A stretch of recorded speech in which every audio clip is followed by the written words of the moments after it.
아니 그리고 그 와중에 지금 어제 그제랑 보도를 보면은 우리 추미애 대표께서 좀 과욕을 부리시는 것 같지 않아요? 난 그게 걱정이던데.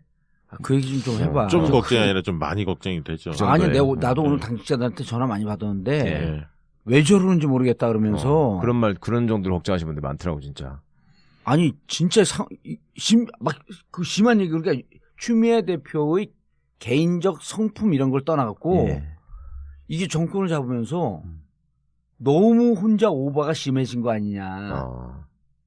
이를테면 그 언론에도 나왔으니까 김민석 전 의원 그렇죠. 예. 너무 총애하시는 것 예, 같아요. 예. 아니 그거가 대선 캠프 꾸릴 때 상황 총괄실장 상황실장. 예, 상황실장. 총괄실장인가 아마. 상황 그럴 거예요. 총괄실장 해갖고 전체 상황을 그거 하는데 그걸 임명하자마자 영등포 김영주 의원 그가 최고위원이죠. 예. 김영주 의원이 무슨 상황 총괄실장이냐. 예. 그 문제 제기를 했잖아요. 그리고 예. 상황 부실장인가가 최재성 의원이 들어갔고. 네, 네. 그러니까 말이 안 되는 그렇죠. 인선을 했던 거예요. 예.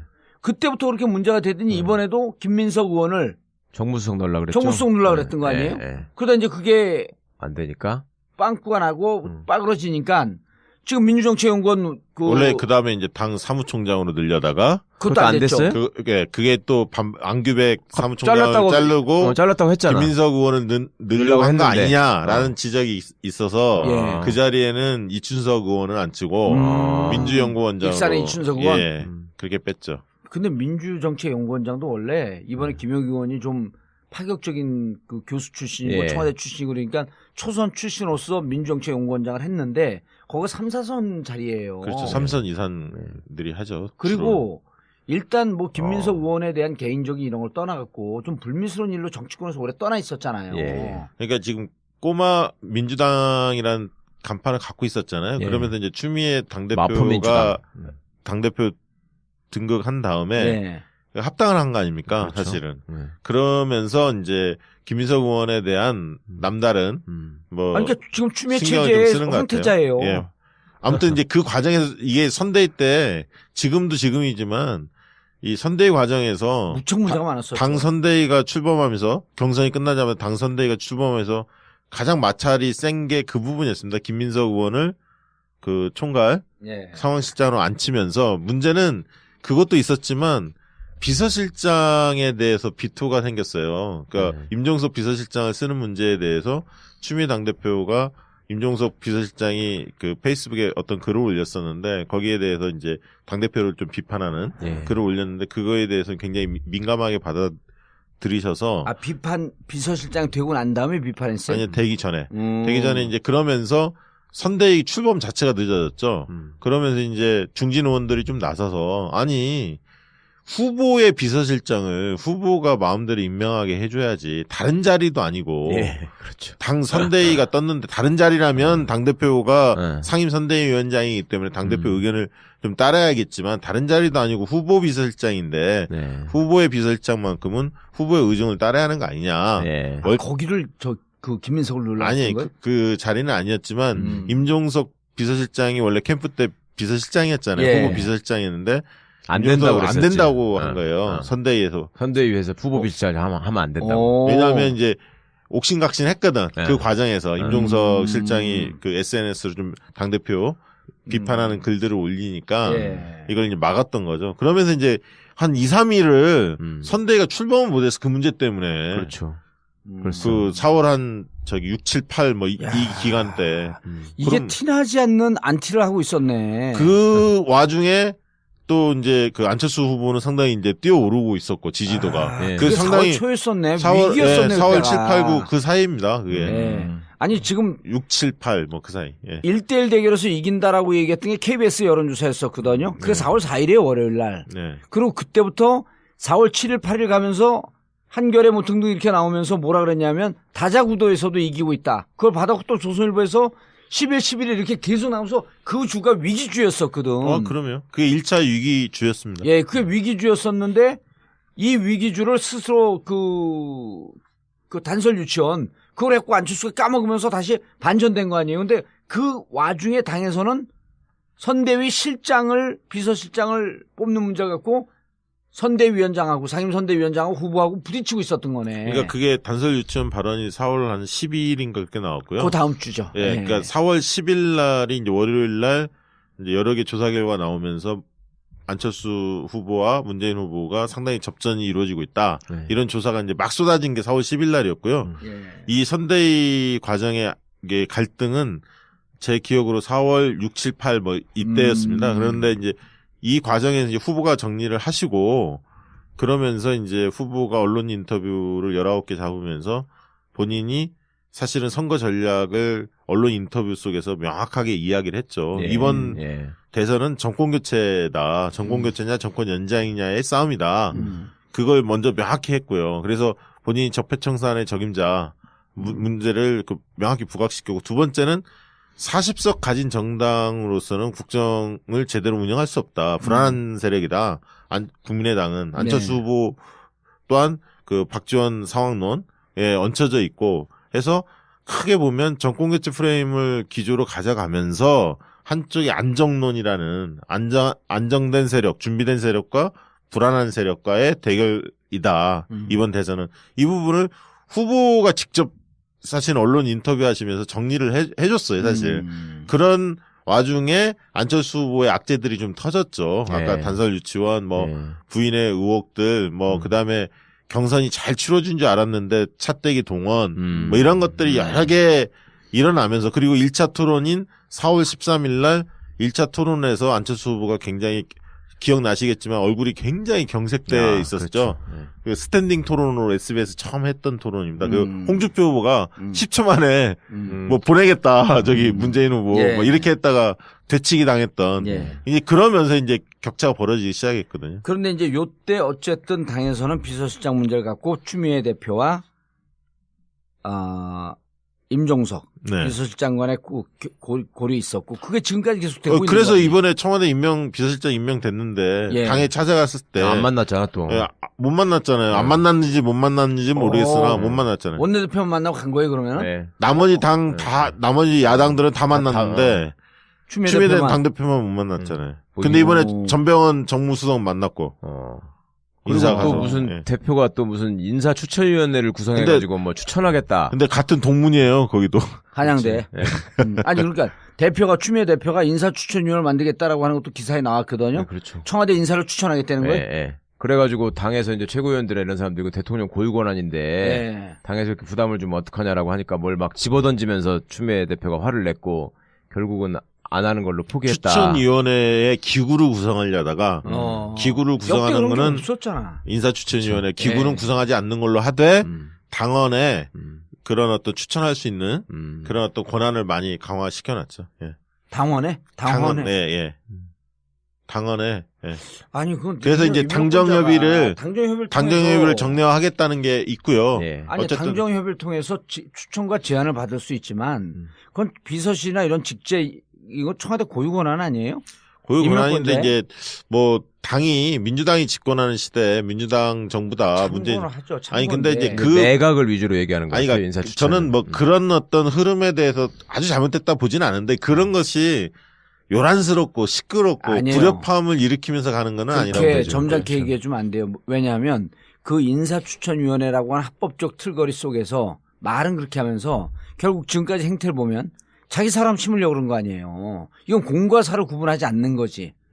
예를 들어서 정말 이제까지 행시나 이런 걸 봤을 때 이분은 이 정권이 성공하기 위한 사람을 추천하는데 하등의 의심이 없다. 네. 라고 하면 인사추천위원회 만들어야죠. 그리고 이렇게 해갖고 한 2배수 3배수 올려주고 여기서 이런 사람들 당에서 추천하는 인물이냐 한번 참고로 해 주십시오. 네. 여기까지 가면 문제가 없는데 지금까지 우리가 무슨 얘기하고 있었어요. 김민석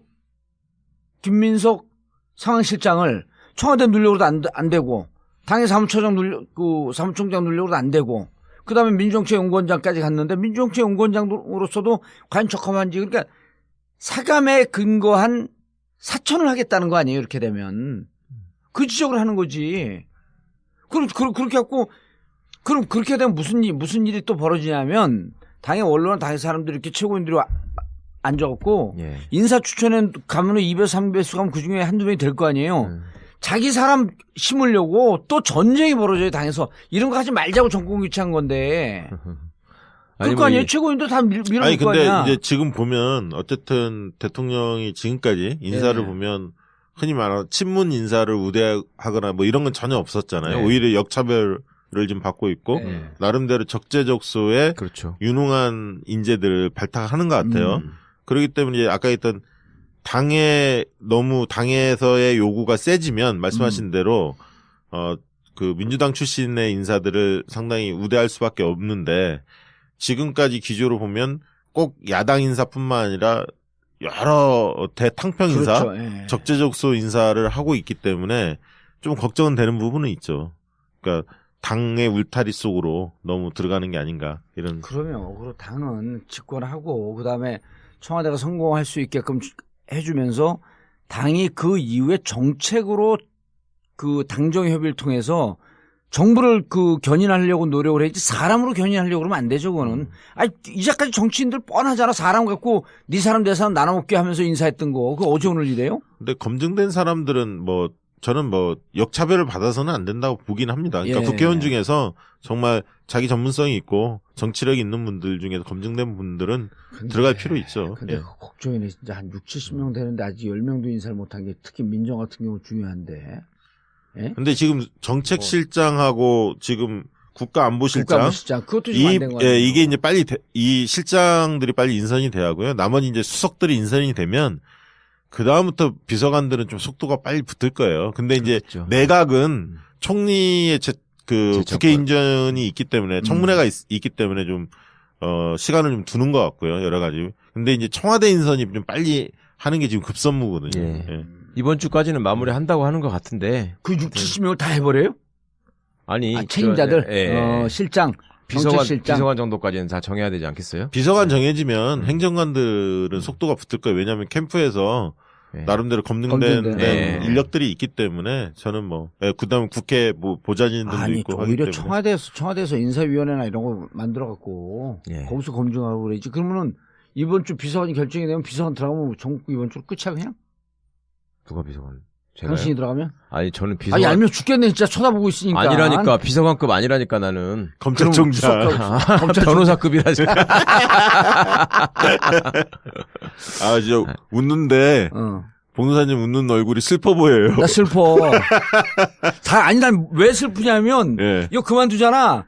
아까도 얘기했지만 다른 방송 하느라고 그만뒀지. 그러면서 이게 오해가 눈덩이처럼 커져요. 내가 이 전국구 방송이 제일 낫다고 여기저기 가서 얘기하거든. 왜냐면 이건 시간 제한이 없잖아. 하고 싶은 얘기 다 하거든.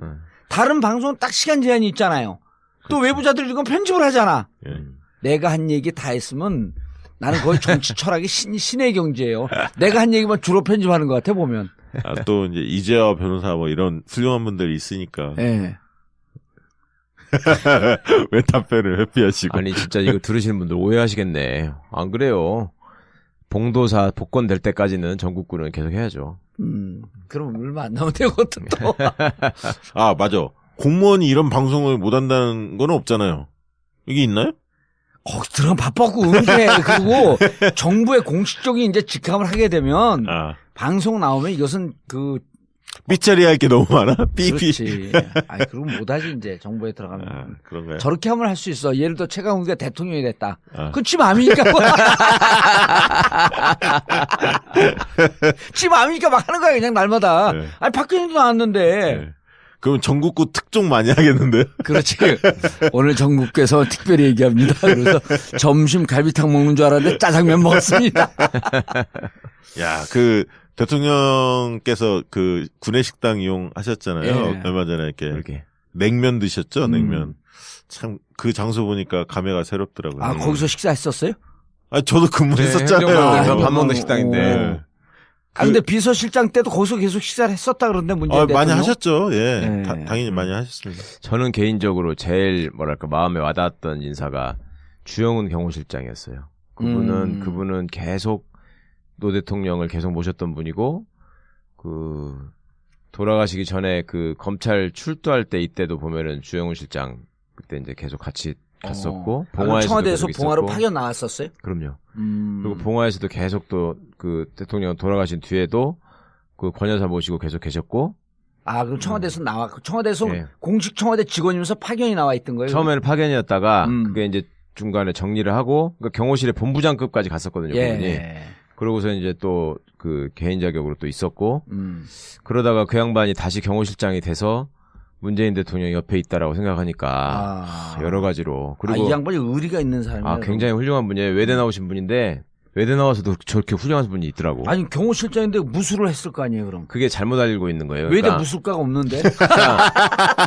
사람들이 다들 그렇게 알고 있는데 예. 그게 아니고 경호실 직원들을 공채로 뽑아가지고 예. 예를 들어서 국정원 직원들도 어디 가서 도청하고 염탐하는 놈들 뽑는 게 아니잖아요. 예. 그냥 대학 나온 애들 뽑아가지고 훈련을 시키는 거지. 그것도 마찬가지예요, 경호실도. 멀쩡한 사람 뽑았고 고수를 만든 거예요? 그러니까 공채로 뽑아가지고 거기서 이제 그렇죠. 그런 교육을 해서 예. 거기서 탈락하면 못하는 거고 그게 되면 하는 거고 그다음에 아예 무술 유단자들은 또 일종의 특별경 그런 식으로 또 뽑으니까. 근데 무술은 잘 못하죠, 근데. 잘해요, 저 양반도. 오, 연백 우리가 비슷할 텐데 무술 잘하는. 연배 맞아. 의원님 거의 60이죠? 아니 나 우리랑 비슷하다 해서 한참 생각했네. 아니 나이도 얼마 안 많잖아요. 많아요. 제가 애도 시집가고 다 그랬는데. 60대 초반 아니에요? 60대 초반. 근데 우리 외대 이렇게 위아래로 무술을 잘하는 사람들이 없었는데. 근데 이번에 원래 그 다음에 이제 당 사무총장으로 늘려다가 그것도 안 됐어요? 그게 또 안규백 사무총장을 잘랐다고 했잖아. 김민석 의원은 늘려고 한 거 아니냐라는 지적이 있어서 그 자리에는 이춘석 의원은 안 치고 민주연구원장으로 익산의 이춘석 의원 그렇게 뺐죠. 근데 민주정책연구원장도 원래 이번에 김영기 의원이 좀 파격적인 그 교수 출신이고 청와대 출신이고 그러니까 초선 출신으로서 민주정책연구원장을 했는데 거기가 3, 4선 자리예요. 그렇죠. 3선 이상들이 하죠. 그리고 일단 뭐 김민석 의원에 대한 개인적인 이런 걸 떠나갖고 좀 불미스러운 일로 정치권에서 오래 떠나 있었잖아요. 그러니까 지금 꼬마 민주당이란 간판을 갖고 있었잖아요. 그러면서 이제 추미애 당대표가 당대표 등극한 다음에 합당을 한 거 아닙니까? 그렇죠. 사실은. 그러면서 이제 김민석 의원에 대한 남다른 그러니까 지금 추미애 체제의 황태자예요. 아무튼 이제 그 과정에서 이게 선대위 때 지금도 지금이지만 이 선대위 과정에서 무척 문제가 많았어요. 당 선대위가 출범하면서 경선이 끝나자마자 당 선대위가 출범해서 가장 마찰이 센 게 그 부분이었습니다. 김민석 의원을 그 총괄 상황실장으로 앉히면서 문제는 그것도 있었지만 비서실장 6, 7, 8 이 기간 때 이게 티나지 않는 안티를 하고 있었네. 그 와중에 또 이제 그 안철수 후보는 상당히 이제 뛰어오르고 있었고 지지도가 그 상당히 4월 초였었네. 위기였었네. 4월 7, 8, 9 그 사이입니다. 그게. 아니 지금 6, 7, 8 그 사이. 1대1 대결에서 이긴다라고 얘기했던 게 KBS 여론조사였었거든요. 그게 4월 4일이에요, 월요일 날. 그리고 그때부터 4월 7일, 8일 가면서 한겨레 뭐 등등 이렇게 나오면서 뭐라 그랬냐면 다자구도에서도 이기고 있다. 그걸 받았고 또 조선일보에서 10일, 11일 이렇게 계속 나오면서 그 주가 위기주였었거든. 그럼요. 그게 1차 위기주였습니다. 그게 위기주였었는데 이 위기주를 스스로 그 단설 유치원 그걸 했고 안철수가 까먹으면서 다시 반전된 거 아니에요. 근데 그 와중에 당에서는 선대위 실장을 비서실장을 뽑는 문제 갖고 선대위원장하고 상임선대위원장하고 후보하고 부딪히고 있었던 거네. 그러니까 그게 단설 유치원 발언이 4월 한 12일인가 그렇게 나왔고요. 그 다음 주죠. 그러니까 4월 10일 날이 이제 월요일 날 이제 여러 개 조사 결과 나오면서 안철수 후보와 문재인 후보가 상당히 접전이 이루어지고 있다. 이런 조사가 이제 막 쏟아진 게 4월 10일 날이었고요. 이 선대위 과정의 갈등은 제 기억으로 4월 6, 7, 8 이때였습니다. 그런데 이제 이 과정에서 이제 후보가 정리를 하시고 그러면서 이제 후보가 언론 인터뷰를 19개 잡으면서 본인이 사실은 선거 전략을 언론 인터뷰 속에서 명확하게 이야기를 했죠. 이번 대선은 정권 교체다. 정권 교체냐 정권 연장이냐의 싸움이다. 그걸 먼저 명확히 했고요. 그래서 본인이 적폐청산의 적임자 문제를 명확히 부각시켰고 두 번째는 40석 가진 정당으로서는 국정을 제대로 운영할 수 없다. 불안한 세력이다.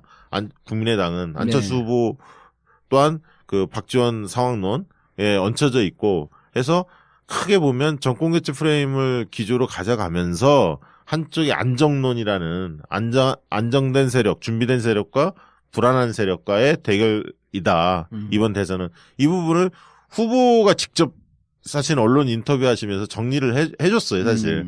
그런 와중에 안철수 후보의 악재들이 좀 터졌죠. 아까 네. 단설 유치원, 뭐 네. 부인의 의혹들, 뭐 그다음에 경선이 잘 치러진 줄 알았는데 차떼기 동원, 뭐 이런 것들이 여러 개 일어나면서 그리고 1차 토론인 4월 13일 날 1차 토론에서 안철수 후보가 굉장히 기억나시겠지만 얼굴이 굉장히 경색돼 있었죠. 실장에 대해서 비토가 생겼어요. 그러니까 임종석 비서실장을 쓰는 문제에 대해서 추미애 당대표가 임종석 비서실장이 그 페이스북에 어떤 글을 올렸었는데 거기에 대해서 이제 당대표를 좀 비판하는 글을 올렸는데 그거에 대해서 굉장히 민감하게 받아들이셔서 비판 비서실장 되고 난 다음에 비판했어요? 아니 되기 전에 이제 그러면서 선대위 출범 자체가 늦어졌죠. 그러면서 이제 중진 의원들이 좀 나서서 아니 후보의 비서실장을 후보가 마음대로 임명하게 해줘야지 다른 자리도 아니고 그렇죠. 당 선대위가 떴는데 다른 자리라면 당대표가 상임 선대위원장이기 때문에 당대표 의견을 좀 따라야겠지만 다른 자리도 아니고 후보 비서실장인데 후보의 비서실장만큼은 후보의 의중을 따라야 하는 거 아니냐.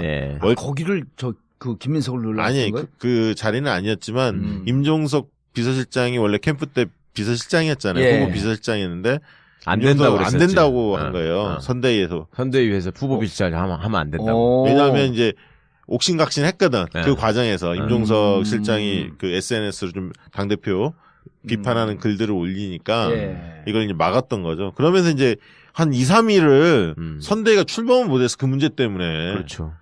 그 4월 한 저기 아니 그리고 그 와중에 지금 어제 그제랑 보도를 보면은 우리 추미애 대표께서 좀 과욕을 부리시는 것 같지 않아요? 난 그게 걱정이던데. 그 얘기 좀 해봐. 좀 걱정이 아니라 좀 많이 걱정이 되죠. 아니 나도 오늘 당직자들한테 전화 많이 받았는데 왜 저러는지 모르겠다 그러면서 그런 정도로 걱정하시는 분들 많더라고 진짜. 아니 진짜 그 심한 얘기 그러니까 추미애 대표의 개인적 성품 이런 걸 떠나갖고 이게 정권을 잡으면서 너무 혼자 오버가 심해진 거 아니냐. 이를테면 그 언론에도 나왔으니까 김민석 전 의원 그렇죠. 너무 총애하시는 것 같아요. 아니 그거가 대선 캠프 꾸릴 때 상황 총괄실장 상황실장 총괄실장인가 아마 상황 총괄실장 해갖고 전체 상황을 그거 하는데 그걸 임명하자마자 영등포 김영주 의원 그 최고위원이죠. 김영주 의원이 무슨 상황 총괄실장이냐 그 문제 제기를 했잖아요. 그리고 상황 부실장인가가 최재성 의원이 들어갔고 그러니까 말이 안 되는 인선을 했던 거예요. 그때부터 그렇게 문제가 되더니 이번에도 김민석 의원을 정무수석 넣으려고 그랬죠. 정무수석 넣으려고 그랬던 거 아니에요? 그러다 이제 그게 안 되니까 빵꾸가 나고 빠그러지니까 지금 민주정치연구